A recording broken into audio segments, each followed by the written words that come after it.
Hello again. Back to tell you about a little toy trip I took this past weekend. Went to the Rewind Time Toy and Collectible Show in Lexington. I only had about an hour to work with because I had to get back home to actually close the deal with somebody. And Lexington's just a little over an hour away. Not a huge trip, but I wasn't sure if I was going to make it, but it ended up being a really nice sunny morning and had a couple hours to work with, so I thought, well, I'll make the trip out there and see what it's all about. I'd been to the show, their first show, which I think was August of 2024, and it's a small show. It's just getting started. I think it's about 60 tables in one room, and so there's room to grow. But I felt like this second show was improved. There was much more vintage this time around, which is really what I'm looking for. It is a toy show, but it's a mix. There's a lot of modern, you're going to see Funko Pops, you're going to see Hot Wheels and wrestling men and, things that I don't care anything about. And there are people selling like home crafted things, which is neat. It's not, what I'm looking for, but it's cool to see that stuff, see the artists who are working there. But I'm really looking for vintage. So, just a quick trip out there and back. This show they're trying to do maybe a couple a year, it sounds like. So I think the next one's going to be back in August of 2025, and assuming the weather's good and I've got the time, I'll definitely run back out and check it out. Really nice folks that run it. There's a huge horror convention in Lexington called Scarefest, and I think the folks who put this show on are at least work for Scarefest or are connected to it in some way. I recognize at least a few of the faces or a couple of the faces there from the Scarefest shows. If you're a horror fan, definitely check out Scarefest if it's convenient for you to do so. It's a great horror show. Anyways, the toy show, the Rewind Time toy show was a lot of fun, and I believe it kicked off at 10 for the early bird, which is $10, and then 11 o'clock was 5. So like I said, I had about an hour and I had plenty of time to look at everything. And I actually did find a couple of things. Not a ton because I didn't have a lot of money to work with because I just spent my wad at Xenia a couple weeks ago. So not a lot of time or money, but still worth the trip. So how did it go?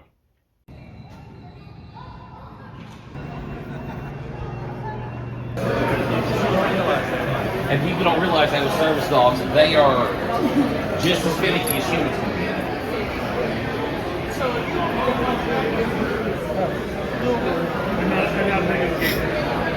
In the ending scene, there's like this.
easy to me It right is the now. ninja I'm your son still.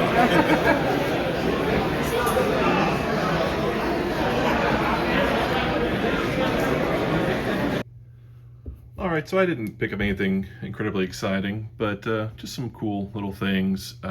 This first little batch of stuff, this was in a bin. Everything was $4, which is about, you know, what I want to pay for something like this. I do have some affection for these terrible 90s big boob girl, bad girl comic figures. These are Double Impact, Jazz and China. A time when all of the ladies had enormous fake breasts, even though they were comic, so they could have been drawn like normal large breasts, but they all look like implants no matter who was drawing it. So anyways, Helena, Cinder, you gotta love this junk. So yeah, $5 a piece. I was happy to see those. Got a carded Zealot for Wildcats, and actually a really sharp card for $5. Again, not the biggest fan, but that's some 90s nostalgia. The price is right, actually, for $4 for all of these. Some lady from Spawn, I don't know, I was never a Spawn guy, so I have no idea, but $4. And this one I actually do like. I liked this Total Justice line at the time it was out, and this was from that last wave that it was not going to be released, I guess, and then they ended up releasing them. I think KB had them. They hit clearance as soon as they came out, this last wave. But the Huntress, this is the outfit, is actually my favorite. This was, I think, from when she was in Birds of Prey. I always liked that colorway on her. So anyways, cheap junk, $20 for all that. That seemed about right to me.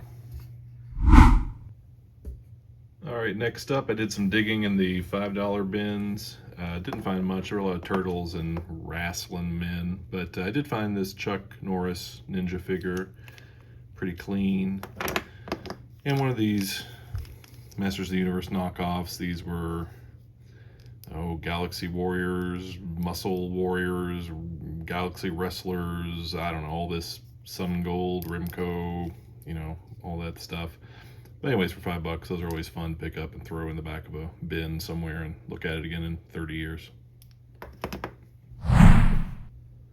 Next up, would you believe it's another Chuck Norris ninja figure, this one with the weapon. I found this at another booth for $10. It's really clean. I guess I'm army building Chuck Norris ninjas now, which is not something I ever thought I would hear myself say, but hey, I've got 2 of them now. But anyways, real clean. Decals are nice. His action feature was working. I say was, I don't know if it still is. I have to fiddle with him a little bit. But anyways, yeah, nice ninja. And lastly, I'm not a big Star Wars guy, but I do have some affection for these micro collection figures. When I was a kid, I had the Bespin sets. There were 3 of them, the freeze chamber, the gantry, and the control room, and then you put them together. And they actually released these, all 3 of those sets in one set called Bespin World. I think that was a Sears exclusive. I could be wrong, could have been Penny's or something, but that's what I had. I had the Bespin World, but I've always kind of wished I had those. I still have the figures somewhere around here, but the playsets are long since gone. So for a while now, I thought, if I could find these at a decent price, I would pick them up again just to have them. And found it's for a very decent price. It's complete with the box. Box is rough, has the UPC cut out there, but it's there, and the contents are mint. So yeah, I got that for $40, which seems to be very reasonable. Got that from the folks here at It's All Good. Nice guys. Check them out in Paducah there. But they were set up. They had a lot of Star Wars, and again, I'm not a Star Wars guy, but I would like to go ahead and finish this set off. So yeah, let's open it up and see what's inside. So yeah, here we are with it all taken out here, and it's all complete, looking good. You've got the playset here. It's got this little door. These are 2 pieces here, but we got the instructions. We got the little booklet, and most importantly, we have the little figures. These are die-cast metal, and so they tend to get chipped up, but these are surprisingly pretty nice. So you've got Luke and Vader when they're fighting. And you've got Luke when he's like, I'm your daddy. Who's Big Papa? You have Luke after he screams and his hand gets cut off. So you have a maimed action figure here. He's got a little rub on his nose. I swear I have these somewhere. Mine might be a little cleaner. But anyways, they're all here. So yeah, that was my nicest pickup of the day. 40 bucks all in. I'm happy. And that's that. Just a small haul, but it was well worth the little journey there. Like I said, I think this was their second show, so 2 shows in under a year, with the next one coming up in August. So it's got to start somewhere, and I think they're off to a good start. If I brought more cash, there definitely would have been a few more things I would have been interested in picking up. So I'll definitely head back out there, and if you're in the area and it's convenient to you, you should definitely check it out and help them grow. That's it for now. If you enjoy the videos, you can hit and smash and push the things. If not, as always, I appreciate you coming around, and I'll see you later. Thanks.